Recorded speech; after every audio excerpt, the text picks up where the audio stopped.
Welcome,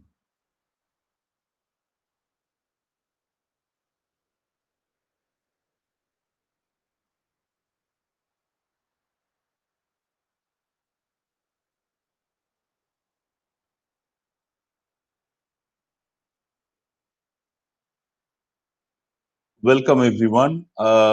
So let us continue with our concepts of continental drift and seafloor spreading. So we have been talking about the evidences which scientists had put forward in support of continental drift and in support of seafloor spreading. And we said one of the most outstanding evidences will be studying the paleomagnetism or the magnetic record of the minerals present in different types of rocks. So if we talked about polarity and reverse polarity in the last class, but let us try to look at it in a bit more detailed way. Say, for example, while this rock is being cooled, you know, it has all sorts of magnetic domains which are randomly oriented. Okay, all the magnetic domains are randomly oriented, right? Uh, all the magnetic moments, my apologies, all the magnetic moments are randomly oriented. And if this particular rock, while being chilled, is under Earth's magnetic field, they will orient themselves, the magnetic moments will orient themselves according to the Earth's magnetic field, right? And because the rock gets cooled and rock gets chilled, and the magnetic moments will be frozen. So, and then it attains the polarity of the then magnetic field, okay, whatever magnetic field is present, okay. So, and hence, as we had explained in the last class, the mid-oceanic while the mid-oceanic ridge is erupting and it is making newer crusts, and the newest crust is very close to the mid-oceanic ridge. And as you move away from the ridge, the crust gets older. We do find these strips of rocks with normal and reverse polarities, okay, alternate normal and reverse polarities. And that provides us a direct evidence that this would have not been possible unless this plate was moving, or um, new crust being generated at the mid-oceanic ridge. Okay, so these are the examples that we had already talked about. For example, is the mid-Atlantic ridge is one of the most uh, beautiful examples of such seafloor spreading, which is happening right now. Now, what is the mechanism of seafloor spreading and continental drift? Of course, so the we call them as lithospheric plates. So this is more or less rigid uh, in their rheology. And if you have to move that one, of course, you need something like a particular mechanism that facilitates the movement of these plates. And hence, people have talked about mantle convection cycle. But as you know, if you are moving deeper, if you are going down in the from the crust to the mantle and then to the core, the temperature essentially increases, right? So you can have an analogy with a beaker below which I have a heat source. So the water here is of course warmer, and the water at the top is colder, and hence there is a disequilibrium created. And to maintain equilibrium, what happens, uh, the water particles physically move and creates a convection cycle, okay. So the colder water goes down and the warmer water goes up, hence a convection cycle is established. Similarly, as the bottom as we go down, the temperature of the earth and its material increases, hence a convection cycle is also established. And then this convection cycle essentially drives the plate which is floating immediately above it. Okay, so it works like if you think about it, there are wheels above which there is a plate.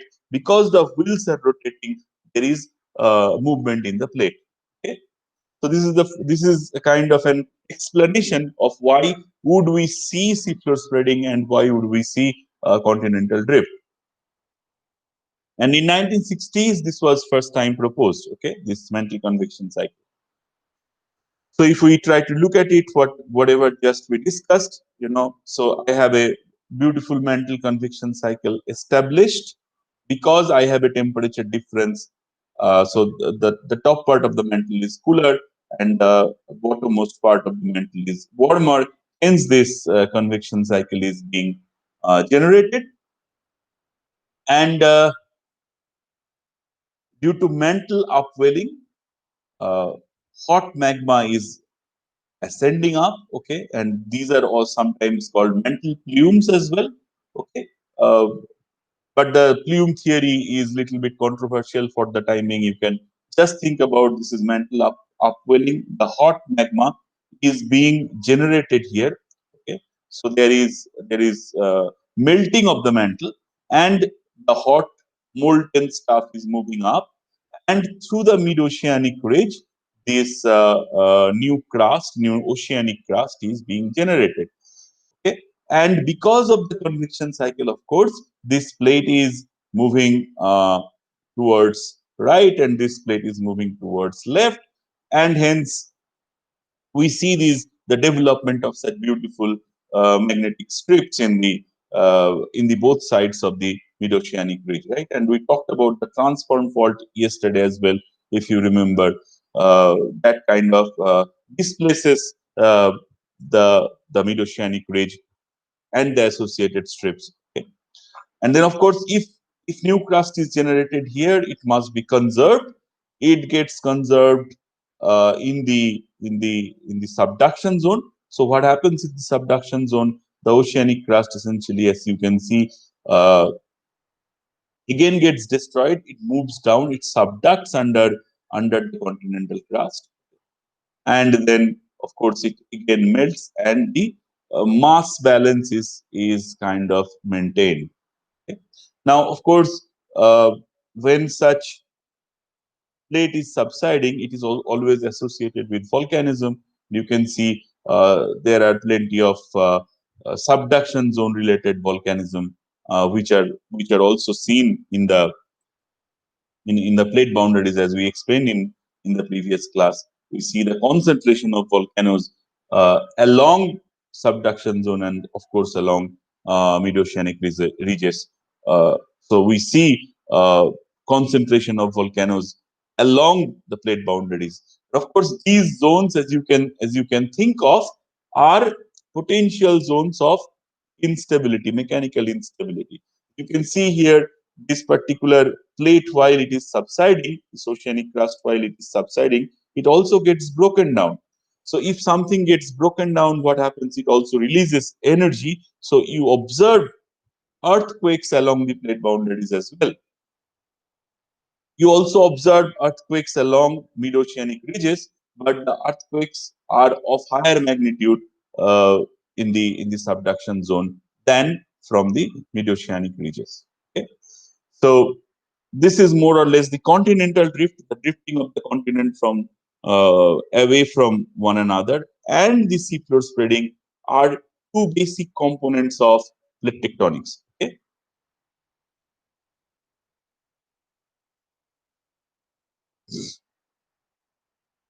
So, principles of plate tectonics, if we just want to put everything together, Earth's outermost layer is composed of rigid plates moving horizontally. Okay, this moves on the surface of the Earth, right?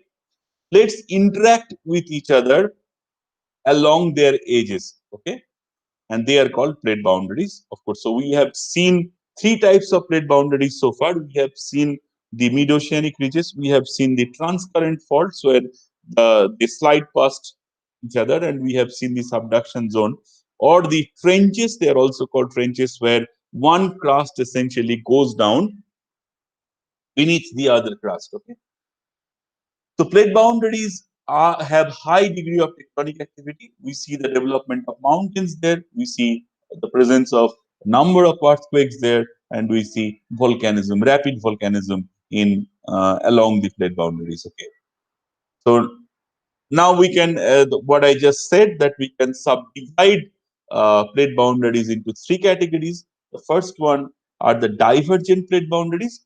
Divergent plate boundaries are the boundaries where plates move away from each other.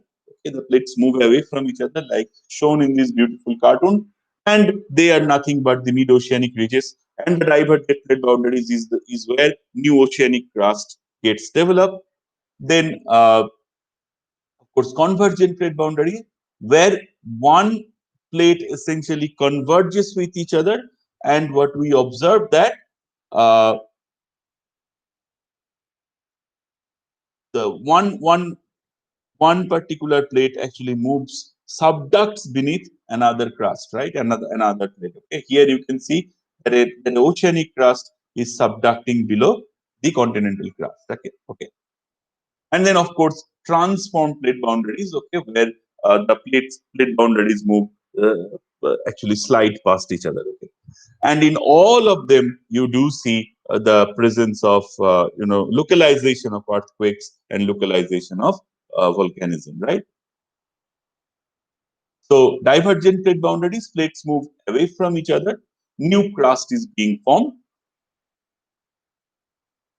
Okay, uh, some examples of divergent plate boundaries, like mid-Atlantic ridges, you can, as I have shown you in that Google Earth image, it is very beautifully evident, and you can observe some transcurrent faults also associated with these mid-oceanic ridges. Yeah, these horizontal lines are the transcurrent faults which are associated with these mid-oceanic ridges. Now you may ask, why do I essentially need to create these transcurrent faults? And we will explain that later on. For some mechanical stability, you need to create such transform faults. You cannot simply create a continuous ridge. We will see that later on.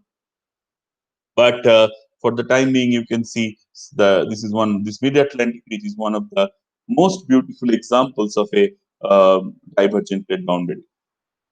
Now, other divergent plate boundaries are, for example, Red Sea, yeah, the East African Rift System, okay, uh, Gulf of Aden, and then you see here. Now, there is a structure which looks like a rift, but as if the rifting started and stopped. Now, this is a very important structure that I want to draw your attention to. And this is what we call a triple junction. We just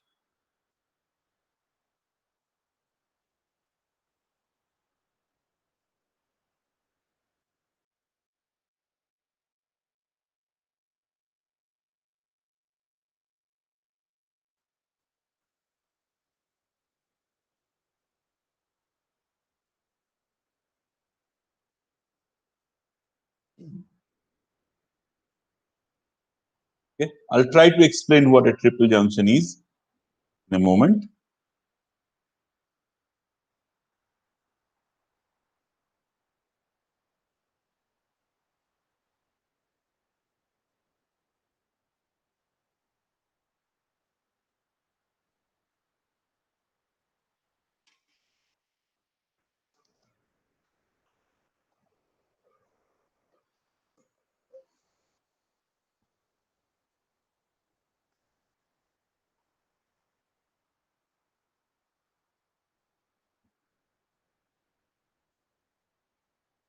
Okay.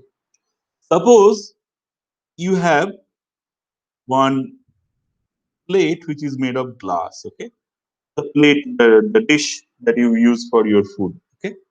Now, if you have the luxury to actually drop this plate hard on the ground, what you will observe that if this plate actually breaks, what you will observe that there will be, most likely, if you kind of have an ideal uh, elastic collision, what you will observe that the plate will break along three fractures. Okay, plate will break along three fractures. If everything is ideal, so for example, your plate is completely circular, yeah, and then you don't have any inherent flaws in your plate, and the whole plate collides with the ground with same speed at the same time, then what you will observe that this angle is around 120 degrees. Okay? So this is the principle of fracture mechanics. Okay,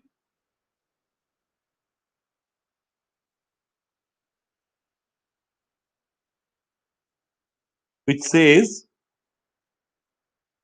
in such situation, such ideal situation, this is how maximum degree of freedom in fracturing is ensured. Okay,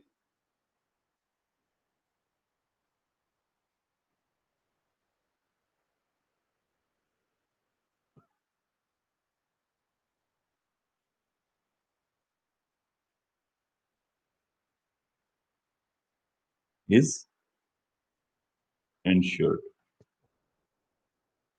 Now the same thing happens in case of the Earth. So these plate boundaries, the way they originate is essentially by creating some fractures, right? So, for example, that the thing that I have shown you, no, I perhaps will create a three fracture system. Okay, forget about this. I'll perhaps create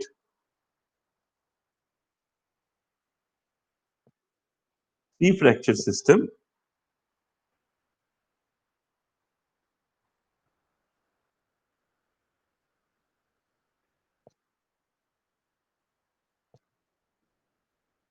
Yeah,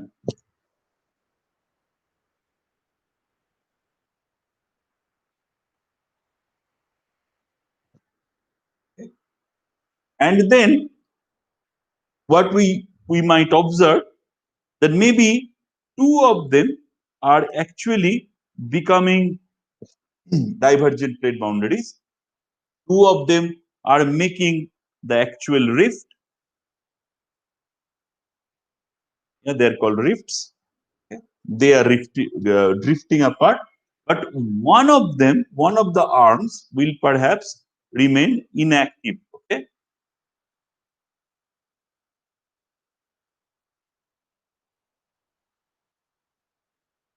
okay, and this is what we call as a failed rift.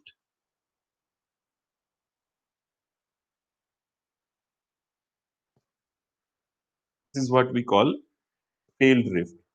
Now there could be a situation where all three are active. There could be a situation where only one of them is active. There could be a situation where all three of them are active. There could be a situation where only one is active. There could be a situation where two are active. Okay. Now, these all three of them are creating some sort of plate boundaries, right? So hence, these plate boundaries are meeting at a point, and we call this point where these plate boundaries actually meet. Okay, this is what we call as a triple junction.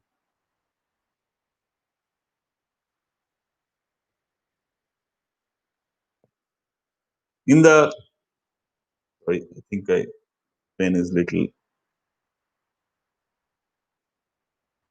It's called a triple junction. E-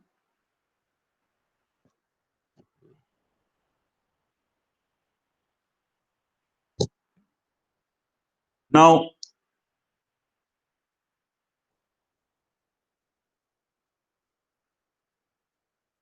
in the subsequent classes, what we will study is the stability of triple junction. Okay,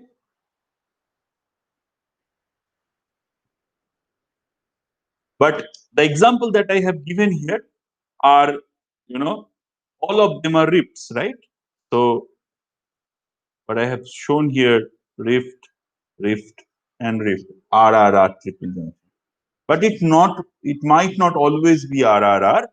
It can be, let me just clear the canvas. It can be R, R, R. That means all three of them are rifts, three rifts. Okay. It can be, now these plate boundaries can be transform faults, transform or transcurrent faults.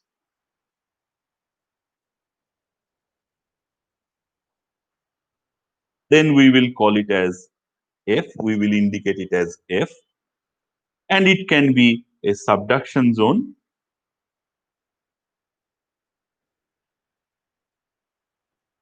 We will call it as T. So the triple junction can be RRR. It can be, R, F, T. It can be F, F, T, F, F, R, so on and so forth. In all sorts of combinations. Okay, and you can find out how many combinations you can make by combining these different plate boundaries. Right now, one of the tasks that we will assign ourselves will be to find out the stability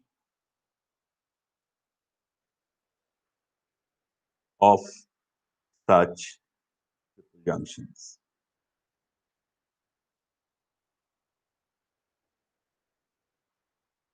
Okay, we will try to find out which triple junction configuration is stable and which triple junction configuration is unstable. Okay, that is something we are going to look at in the subsequent classes. Okay, so if we just go ahead with the discussion that we have been talking about, so this is one of the beautiful examples of a triple junction where you can see this is Red Sea, this is Gulf of Aden, but you can observe here the presence of a failed rift. Okay? But nevertheless, this is one of the triple junctions where you can classify this as a RRR triple junction because all three of them, all these two are active rifts and this is a failed rift. Right? Now, if we look at the convergent plate boundaries, of course, here you can see that the oceanic crust is going down the continental crust, right? And then there is these beautiful volcanoes that are being generated as a result of the melting of this oceanic crust. Okay, now if you think about,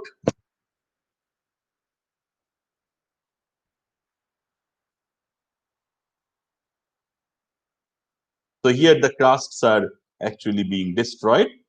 Okay, now we can subdivide these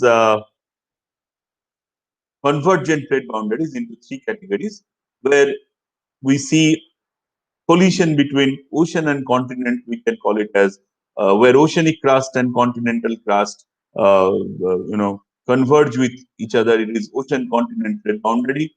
It can be an ocean plate boundary. So one oceanic crust is moving beneath another oceanic crust. So this is ocean plate boundary. And then of course there is continent plate boundary. Okay. So these are the basic three types of convergent plate boundaries. Okay.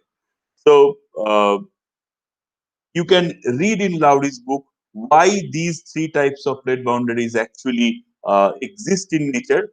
I mean, the example that we had previously given you, we said that the oceanic crust is actually heavier than the continental crust, and it is most likely that the oceanic crust will actually go down the continental crust, and that is what we observe in most of the cases.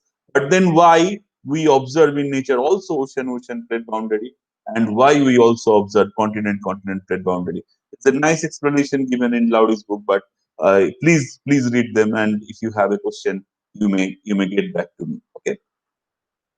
So now we have talked about convergent plate boundaries, and you can see such beautiful convergent plate boundaries like here. Say, for example, the Nazca plate, the Nazca plate is essentially going down the South American plate. This is a convergent plate boundary, and you will see here the uh, African plate.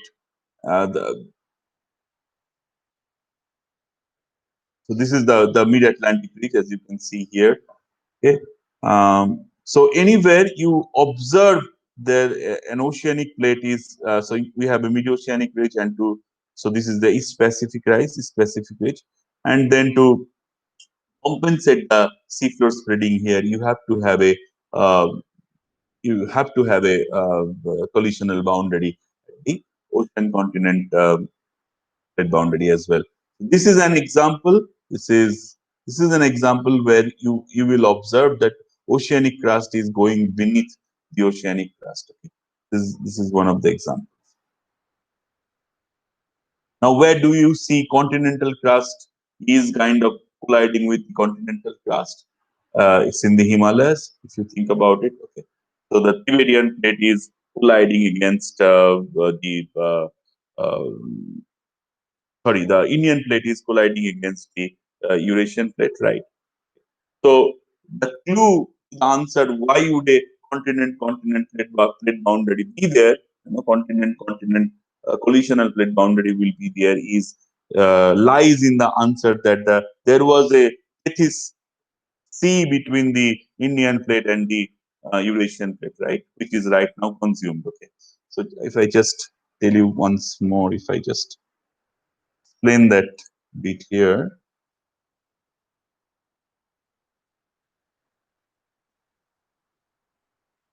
Suppose so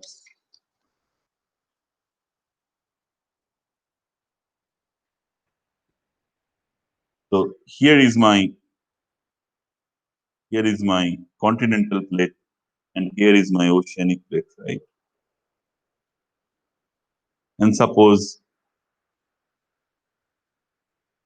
and then this is moving this side and this is being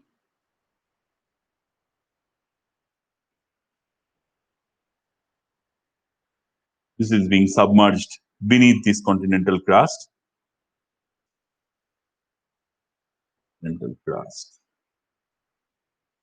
oceanic crust. And of course, but then there will be another continental crust here, right? The ocean will not be everywhere, right? So now there will be a time when this part will be consumed. Right? This part will be the ocean will be consumed. And that is the time when you will observe that this continent 1, which is this one, this is continent 2, will then collide with each other. And depending on the many other factors, of course, one continent will go down the other continent. And there could be the formation of beautiful mountains here.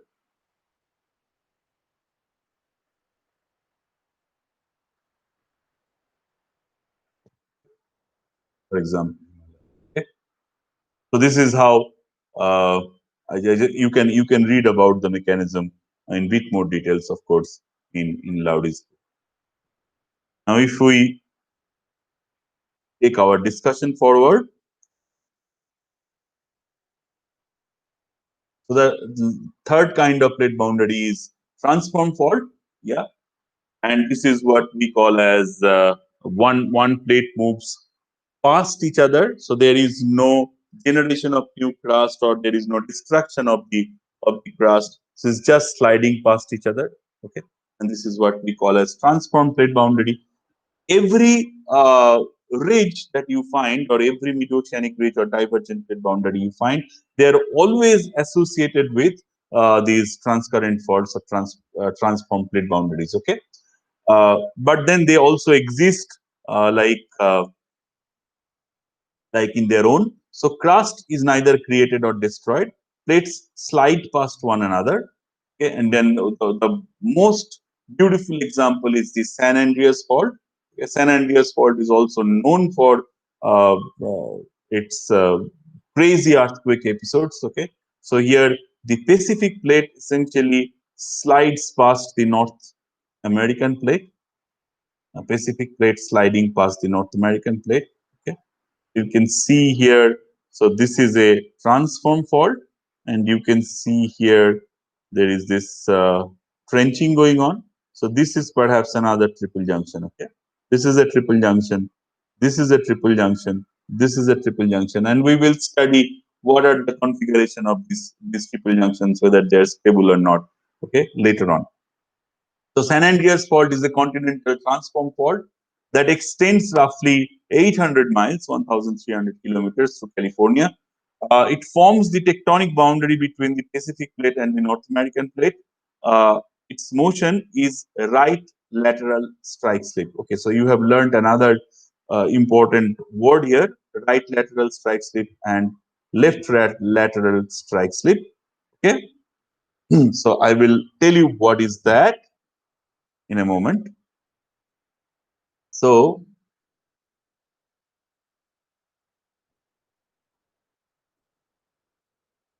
suppose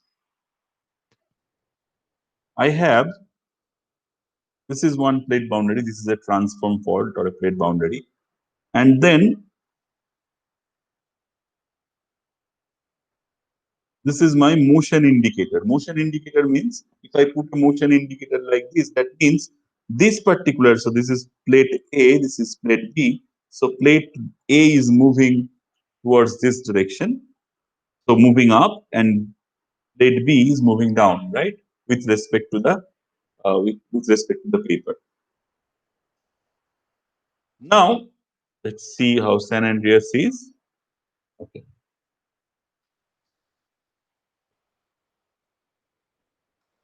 Okay.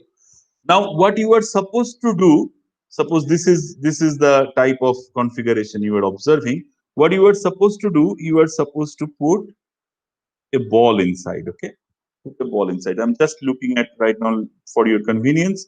Let us say this is my direction of movement, and I put a ball inside.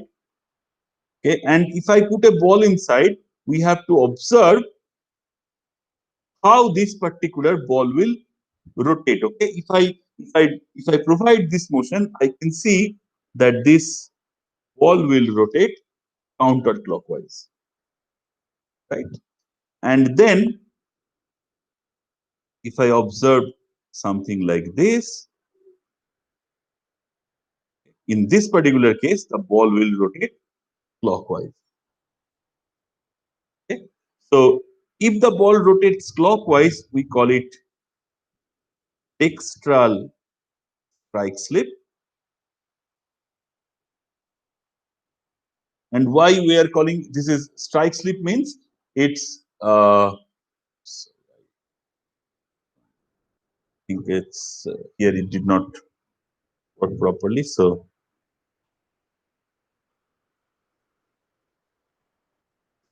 here I place my ball. This moves in the clockwise direction, and we call it as dextral strike slip. Okay?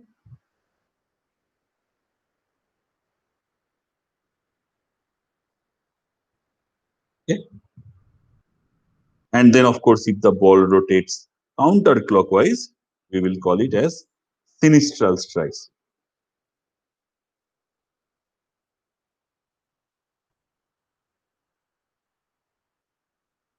Why it is strike slip? Why it is called strike slip? Because the movement happens parallel to the movement happens parallel to the strike of the plate boundary or the strike of the fault, right? Hence, it is called a strike slip fault. Okay? Now, if I look at San Andreas fault, if I, yeah, we can place a ball here. Okay, how the ball will move? The ball will move clockwise, right? So this is a dextral type of strike slip, and the dextral type of strike slip is also called right lateral strike slip. Okay, the dextral is a more technical term, so use dextral. So dextral strike slip, that is what we observe in case of San Andreas fault.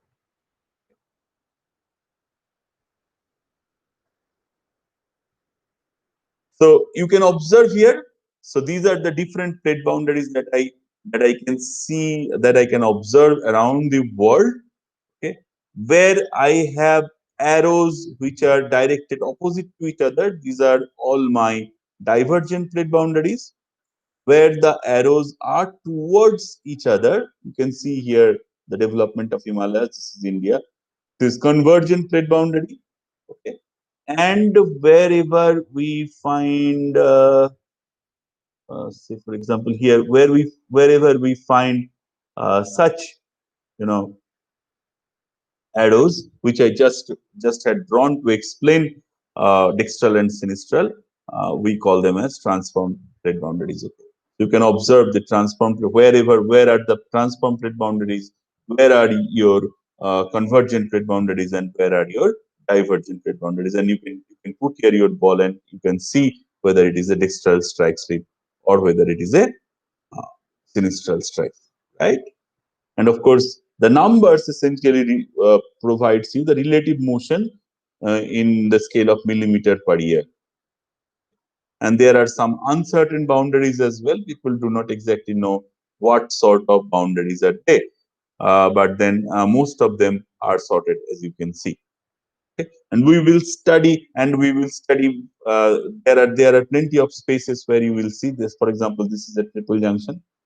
Okay? The triple junction. You will find plenty of places where such triple junctions actually exist, and we will try to understand the stability of such triple junctions in the subsequent classes. So let's just stop the discussion here, and I will, if you have a question after you watch this video, please get back to me. Otherwise, I'll take the questions as well in the next class, which will happen on Wednesday from 10 to 11. Thank you very much.